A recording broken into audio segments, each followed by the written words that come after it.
Bienvenidos a Peloton, donde sudar es divertido. ¿Quién dijo que no se puede disfrutar mientras te mueves? Nosotros no. Por eso, tantas personas hacen ejercicio con Peloton, para adaptarse y mantenerse al ritmo de la vida que no para. En casa, en el gimnasio, on the go, Peloton nunca te abandona. Ya sea en clases de cumbia rides o fiesta latina runs, corriendo, moviendo, sudando y sonriendo. Únete hoy en onepeloton.com. Encuentra tu ritmo, encuentra tu poder. Peloton.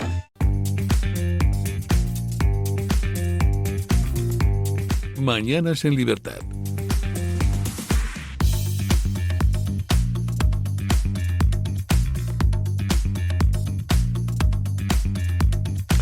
Bueno, tenemos con nosotros a don Gonzalo Iturmendi. Buenos días, don Gonzalo. Hola, buenos días. Y a don José Antonio Jareño. Muy buenos días. Buenos días.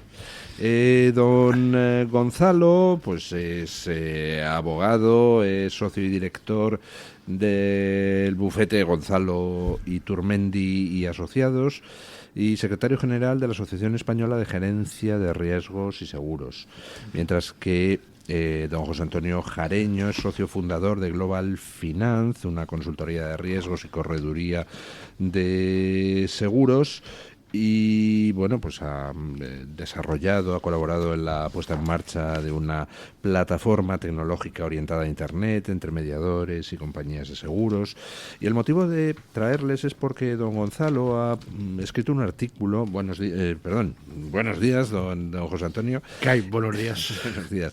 El motivo de traerles es porque don Gonzalo ha escrito un artículo sobre la responsabilidad civil por la gestión de la Dana, que afectó a varias comarcas de Valencia y Albacete, y parece que no ha habido pues una gestión de los riesgos excesivamente adecuada, lo cual abre evidentemente la puerta a la solicitud de responsabilidad civil a las autoridades por parte de los afectados, ¿no es así? Así es, Luis.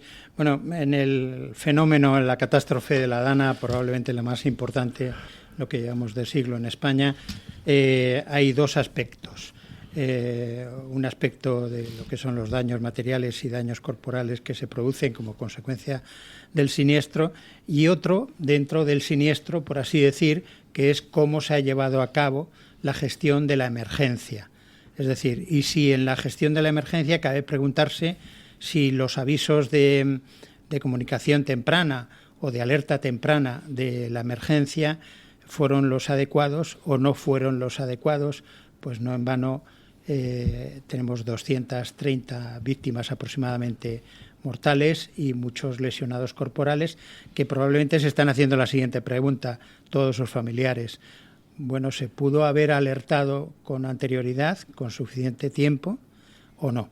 Esta es la cuestión que se plantea. Es decir, o sea, por un lado, el hecho de la catástrofe en sí pues ya implica que quien tenga un seguro pues puede tratar de cobrar el seguro, dependiendo de lo que haya pasado en la catástrofe, pues en lugar de las compañías de seguros se hace cargo un fondo de compensación de riesgos, pero eso ya es mecánica de a quién se solicita y quién paga. Pero aparte de eso, ante las dudas de una mala gestión, se abre la puerta de la reclamación de responsabilidad civil. Usted no gestionó adecuadamente esto, por tanto, quiero una indemnización por parte de la Administración, ¿no? Básicamente. Así es. Y de hecho, existen querellas criminales ahora mismo. Yo no soy muy partidario de la vía penal para una cuestión como esta. ¿Por qué? ¿Por qué? Porque es una pérdida de tiempo, posiblemente. ¿En qué sentido? ¿En qué sentido? En el hecho de que una declaración universal de responsabilidad es bastante improbable. Y, sin embargo, declaraciones específicas de responsabilidad patrimonial. Pensemos que la responsabilidad civil patrimonial de las administraciones públicas, del sector público, es una institución que lleva más de medio siglo funcionando en España. Es de los años 50. Y de alguna manera ha funcionado correctamente. Es una responsabilidad de carácter objetivo por funcionamiento normal o anormal de la Administración. La Constitución vigente en España así lo recoge, pero con anterioridad esto databa de los años 50. España, Francia e Italia tenían ya un sistema muy interesante y muy objetivo de responsabilidad, con lo cual es mucho más fácil para el perjudicado y los familiares de los perjudicados, que deben de hacerse la siguiente pregunta: ¿el familiar fallecido se hubiera comportado de la misma manera en que se comportó si hubiera tenido antes el aviso de emergencia temprana o no? Estamos hablando de que la situación de emergencia, digamos, el aviso de AEMET, el aviso rojo, digamos, de situación de peligrosidad por la posible dana, es de un día anterior, y que todos los hechos nos parece que nos están empujando a llegar a afirmar que si se hubiera hecho con 10, 12 o X número de horas mínimas, diciendo un aviso en el que se dijera: señores, los que estén en una planta baja suban a una planta tercera o cuarta, donde estén, y los que tengan la tentación de coger el vehículo no lo cojan, porque se trata prácticamente de 140.000 vehículos afectados. Una pregunta sobre la mecánica de este tipo de reclamaciones. Alguien que diga: yo he perdido un familiar, o he perdido mi inmueble, o he perdido mi coche, creo que ha habido una mala gestión por parte de la administración, por tanto voy a reclamar una responsabilidad civil a la administración, más allá de lo que me pague el seguro o el consorcio o lo que sea. Esa gente tiene que especificar cuando presenta esa demanda quién es el responsable, es decir, tiene que dirigirlo contra la AEMET o contra la Confederación del Júcar o es en general contra la administración contra quien se reclama, y luego ya la justicia determina durante el litigio. Bien, aquí puede haber distintos escenarios. Sí. Pensamos, por ejemplo, que alguien pagando sus impuestos y sus tasas municipales tenía un edificio en una zona inundable que estaba, por así decir, legalizada, entre comillas. Ese ayuntamiento, evidentemente, puede tener una responsabilidad por ello. Pero probablemente lo más significativo es el organismo dentro del sector público responsable de trasladar la información de AEMET.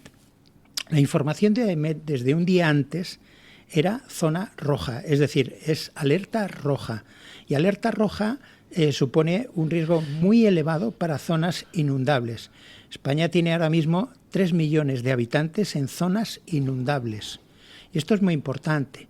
Si tuviéramos que hacer una metáfora, decir, es que viven en un charco seco, pero que de vez en cuando se llena de agua.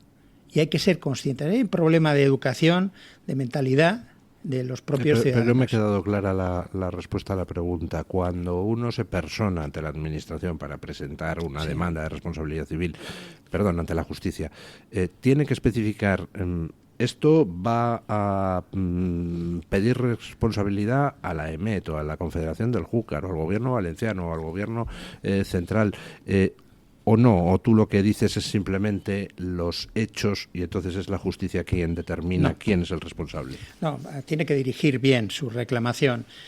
Si es en el caso de una víctima mortal, pensemos, por ejemplo, este caso tendría que ser dirigida al órgano de la administración, en este caso autonómico, encargado de protección civil, es decir, contra la Comunidad Autónoma de Valencia, para entendernos.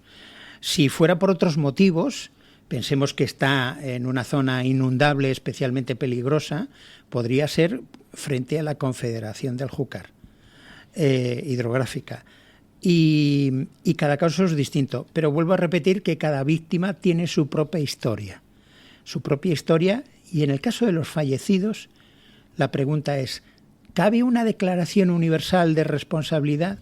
En mi opinión, yo creo que no. Habría que ver caso por caso y plantear caso por caso a la administración, en este caso autonómica, los encargados de dar el aviso de emergencia temprana, con suficiente tiempo, con 2 mensajes: no cojan coches, primer mensaje; segundo, suban a una altura de 2 o 3 pisos, en definitiva. Bueno, ¿está siendo fluida la comunicación con quienes tienen que pagar las compensaciones de seguros por parte de las víctimas de la dana, don José Antonio? Realmente el gran problema que hay es que prácticamente el 55% está asegurable, excepto los coches que todo el mundo tiene seguro. Esto, bueno, pues... 55% de los daños no están asegurados. No, el 45% no están asegurados. No están asegurados. Eso es un gran problema. Entonces, realmente nosotros somos Global Finance, en este caso, que hacemos consultoría de riesgos y correduría de seguros, y nosotros hemos tramitado directamente con el consorcio los casos que hemos tenido en Valencia y en la Comunidad Valenciana en general. Y hay muchos corredores que son los claves, que han hecho una gran gestión en todo lo que es la Comunidad Valenciana para realmente, enlazando con el consorcio y con las compañías de seguros, conseguir que se agilicen al máximo.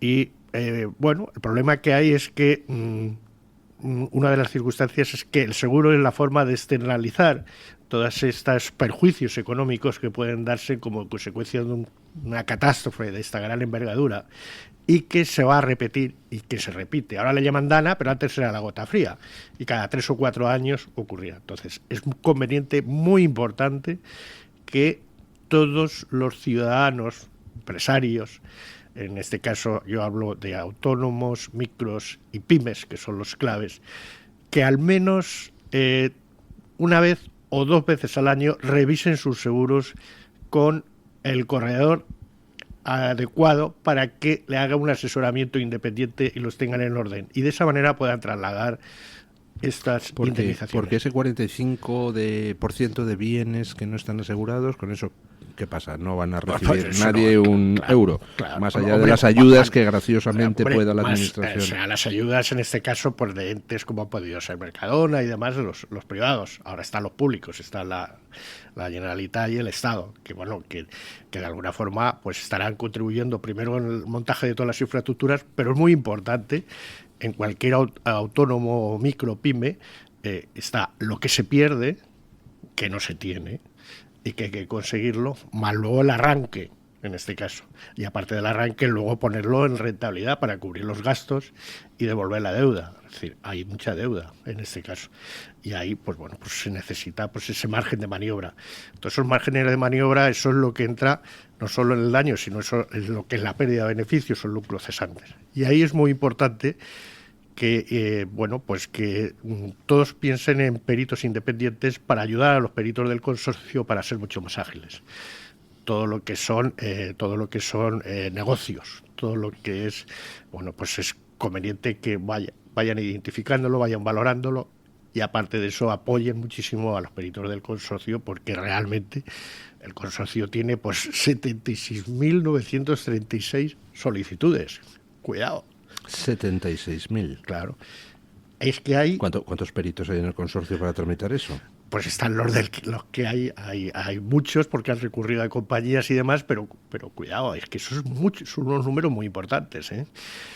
Y luego hay 138.000 vehículos, son los que se han ido, ¿eh? Más luego hay 14.448 comercios. Cuidado los comercios. Qué barbaridad. Los comercios es que está lo que han perdido, lo que necesitan para el arranque y ponerlo en funcionamiento, ¿eh? Sí, cuidado. Sí. Entonces, esos seguros tienen que estar de alguna forma ajustados a contemplar esas situaciones. Muchos de los casos no están, ¿eh? Este es el gran problema. Y luego hay 1.013 oficinas y hay 4.754 riesgos industriales. Hay muchas empresas, muchas más. Luego está toda la parte de agroseguros, es decir, todas las explotaciones agrícolas, es decir, todo lo que es decir, esto es algo que realmente el seguro debe ser clave y que realmente y mucha gente no tenía, por ejemplo, en sus seguros previsto el tema del lucro cesante, la pérdida de beneficios y todo eso. Claro. Y todo esto y los capitales adecuados, es decir, hay que poner los capitales adecuados, hay que tener la ubicación de los riesgos, la identificación, los sistemas para evitar infraseguros, para evitar toda una serie de cuestiones. Pero esto desde un punto de vista de los que están asegurados.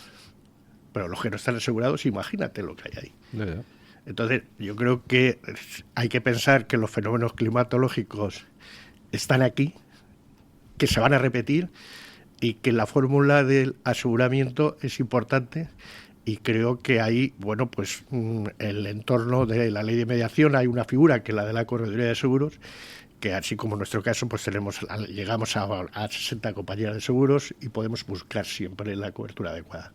Y pueden asesorar al asegurado sobre qué cobertura es la que necesita dependiendo de los riesgos, ¿no? Y hay otros que, bueno, que como están muy en nuestro entorno, que son los graduados sociales de la Comunidad Valenciana están tramitando todos los ERTEs que te puedes imaginar y unos pocos más, porque claro, al dejar sin actividad a las empresas, los trabajadores tienen que cobrar. Ya. Entonces, bueno, don José Antonio, muchísimas gracias, don Gonzalo. La verdad es que es un tema desolador. Tendremos más oportunidad de hablar de él.